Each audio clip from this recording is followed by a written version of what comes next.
အများကြီးတိကြတော့တီလာဖြူဖြူစင်စင်နဲ့ဆရာတော်တန်ဃာတော်တွေကလည်းကုသိုလ်ပွဲတွေလှုပ်တိုင်းတက္ကတော်မတွေကိုတတနဂုံနဲ့၅ပါးတီလာတွေပေးကြပါတယ်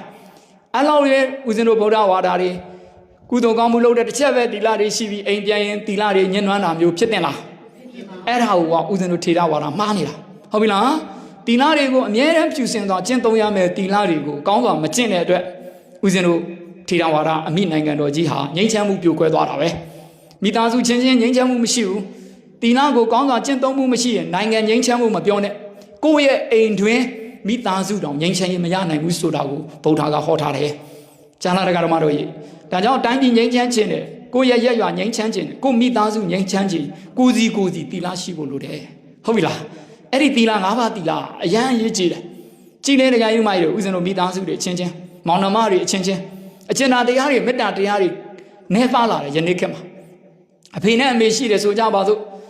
တချို့အိမ်တွေမှာဆိုအဖေကမရှိတော့ဘူးဟုတ်တယ်မလားအဖေဆုံးသွားတာတွေရှိတယ်အမေဆုံးသွားတာတွေရှိတယ်အမေတယောက်လည်းကြံခဲ့တဲ့အိမ်လည်းရှိတယ်မိသားစုတွေရှိတယ်သားသမီးတွေကလှုပ်ကြွေးရင်းနဲ့တချို့ကတိတက်တဲ့သားသမီးတွေကအမေကိုပတ်စံတွေပါပေးတယ်ပေါ့ကိုအမေကိုပြုစုတယ်အမေကတခါပတ်စံမရှိတဲ့တချို့သောသားသမီးတွေကို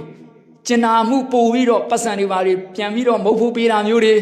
ပေးလိုက်ရင်မောင်နှမချင်းချင်းမကျင်တတ်ဘူးအမေကိုသမီးကကျွေးဖို့ပေးထားတာအမေကဟိုသားကိုပဲပြန်ပေးနေတာအမေကိုသမီးနောက်ကမပေးနိုင်တော့ဘူး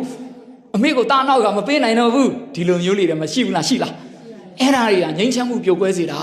တကယ်တော့ကိုကအမေကိုလှူလိုက်ပြီးဆိုရင်အမေသဘောပေါ့ဟုတ်တယ်မလားအဲ့လိုပြတ်သားရမှာအမေပေါ်မေတ္တာအပြည့်ပြည့်အမေကုသိုလ်ပဲလှုပ်လူပဲလူစားပဲစားကိုကပုံပမုံစားအပရစေနာပြက်ပြီးအမေကိုကပတ်စံလှူဒန်းရမှာအဲ့လိုစိတ်မျိုးရှိရမှာလေသူ့မှာသူ့ရဲ့သားလေးကအလုံးမရှိလို့သမီးလေးကအလုံးမရှိလို့ဆင်းရဲလို့သူကကိုပေးထားတဲ့ပတ်စံတွေကတသိန်းစားသည်ပြန်ပြီးပေးတာမျိုးလေကိုကဝမ်းသာရမယ်။အော်ငါအမကိုပေးတာပဲလေ။ငါမောင်လေးကိုအမေကပြန်ပေးလိုက်တာပဲအမေလည်းကုသိုလ်ရတယ်။မောင်လေးတွေလည်းညီမလေးတွေလည်းအဆင်ပြေသွားတယ်။ဒီလိုမုဒိတာဖြစ်ရမှာမဟုတ်ဘူးလား။ဘလို့ကြီးလေဟုတ်တယ်မလားဒကမကြီးတွေယနေ့ခေတ်ပြောချင်တာအဲ့ဒါ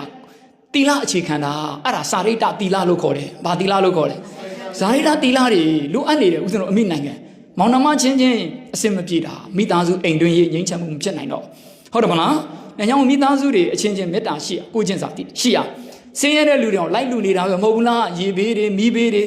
ပရာဟိတသူလုံနေကြတယ်ကိုမောင်နှမချင်းချင်းတော့မတည့်ဘူးဆိုရင်ကောင်းမှာမလားမကောင်းဘူးလေဟုတ်တယ်မလားဒါလည်းပရာဟိတသဘောထားလိုက်ပေါ့ကိုမောင်ကမူးယူနေတဲ့ထားအောင်အမေကဟာလာ